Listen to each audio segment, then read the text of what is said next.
එකයි උදාරිකයි. අතිශය සිව්මැලි ශරීරය. ඉදිකටු දෙක දෙවිවරු ලක්ෂයකට හැංගෙන්න පුළුවන්. කුඩක් ඇතුලේ.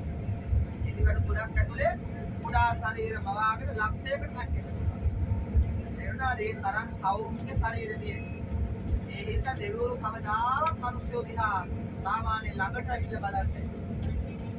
දෙවිවරු ළඟට එන්නේ. දෙවියන්ට තියෙනවා මනුස්සයන්ගේ කමනවා දුර්ගන්ධයක්. ඒකට කියන්නේ මනුස්ස දුගඳ. ඒක නේද? මේ මනුස්ස දුගඳ නිසා දෙවිවරු මනුස්සය ළඟට එන්නේ. යොදුන් 100ක් ඇදලා බලන්නේ. ඒතකොට බුදුරජාණන් වහන්සේගේ බණ අහන්න යාවේ කොහොමද? ඒ දෙවිවරු විමාන කරන්නේ. ඒ කියන්නේ හරියට සූර්යා බැහැගෙන යද්දී කොහොම සෞඛ්‍ය කාලයේ තියෙනකොට දෙවිවරු කාලගුණිය මවාගෙන. ඒ දෙවියන්ට ඉන්න බෑ මේ කාලගුණ වලදී. ඒ තරම් සියුමයි.